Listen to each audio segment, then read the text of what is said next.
Halo, Bwana Yesu asifiwe, mtu wa Mungu. Ninakukaribisha tena katika chaneli yetu hii. Kama ambavyo nilivyokutambulisha kwamba chaneli yetu tunaendelea na kutafakari kwa habari ya ufalme wa mbinguni. Na leo nimekuletea tafakari nzuri sana yenye kichwa kinachosema Yesu ni yeye yule jana, leo na hata milele. Tunatamani tutafakari kwa pamoja, nikukaribishe ili tushirikiane pamoja kwenye tafakari hii ya kutafakari juu ya ujumbe huu wa Yesu kuwa ni yeye yule jana, leo na hata milele.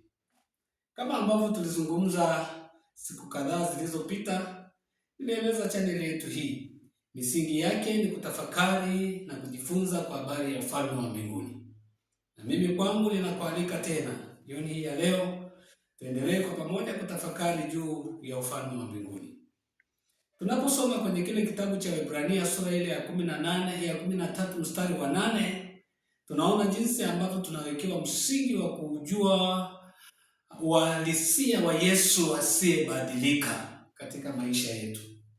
Yesu huyu tunayemtafasiri na kumtafsiri kwenye maisha yetu, yeye ni wa jana na hata milele, anayeanzia leo yako na anakupa nguvu ya kuona kesho yenye nguvu kuliko leo.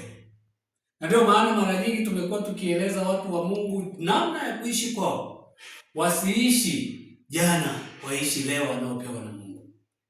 Na tumeona akiwa ndio kipaumbele chetu tutakachokitafakari jioni ya leo, kwa sababu ya jinsi ambavyo tumeona aina nyingi za wanadamu wanavyokuwa na mabadiliko, wanavyokuwa na vigeugeu, wanavyokuwa na jinsi ya kuchokana na kusauliana. Lakini Yesu wetu hakuwahi kugeuka wala kubadilika. Amebaki kuwa yeye ni yule tunayemfahamu leo, tuliyemfahamu jana na tutakayemfahamu milele. Bwana Yesu asifiwe. Katika msingi huu tunaona Yesu ni msingi wetu uliowekwa na Mungu tangu zamani. Tumewekewa msingi huo tujenge kwenye mifumo hiyo ya imani ili kututoa kwenye dhana ama fikra za kuwatazama wanadamu. Mahali pengine neno la Mungu limesema anayemtegemea mwanadamu kuwa kama kinga yake amelaaniwa. Kwa hiyo wapo watu ambao wamewaweka wanadamu wenzao kama kinga yao, kama misaada yao. Wanapokuwa hawapo, wanaondosha tumaini lao, wanakata tamaa, wanashindwa kusonga mbele katika safari hii ya kuendea ufalme wa mbinguni. Sasa tunaye Yesu ambaye habadiliki, Yesu asiyekuacha njiani, ambaye ni yeye yule jana na leo na hata milele. Tukisoma kwenye kitabu hicho cha waraka wa Paulo kwa Waebrania sura ile ya 13 mstari ule wa 8, anasema Yesu Kristo ni yeye yule jana na leo na hata milele. Mstari wa 9 anasema msichukuliwe na mafundisho ya namna nyingine.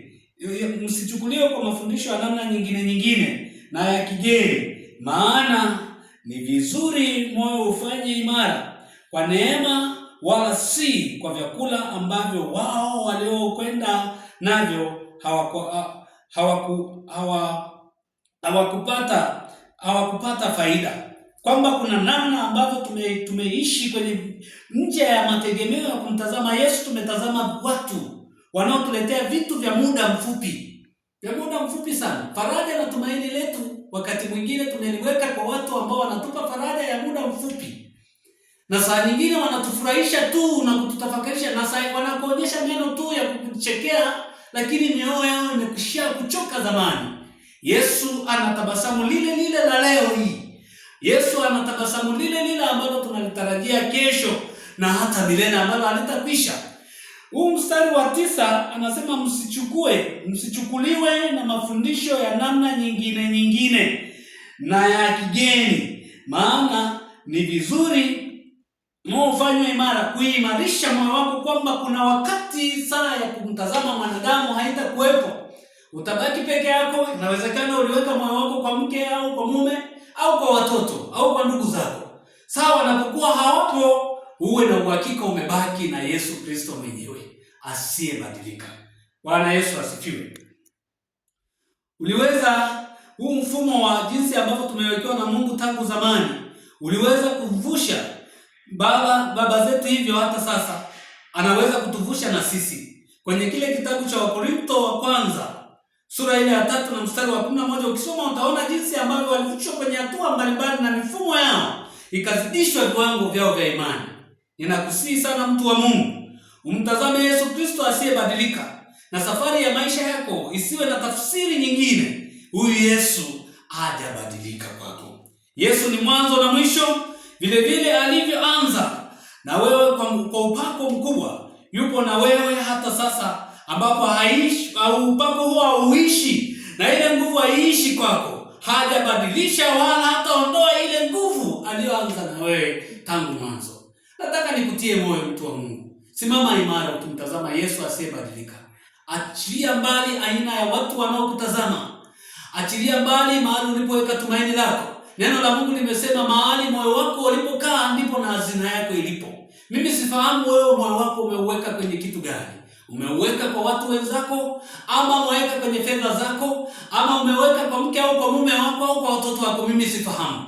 Lakini ninakusihi na kukushauri, kama unafuatilia channel yetu hii na tafakari hii jioni ya leo, katafsiri jinsi ya kuweka moyo wako, hazina yako iwe kwa Yesu Kristo asiyebadilika, asiyekuwa na kigeugeu, asiyekuwa mtu wa kuyumbayumba. Anasimama katika kweli yake na nguvu ile haijaondoshwa kwako. Mungu akubariki sana mtu wa Mungu, na kutakia kila laheri. Uendelee kujifunza na kutafakari pamoja nasi katika channel yetu.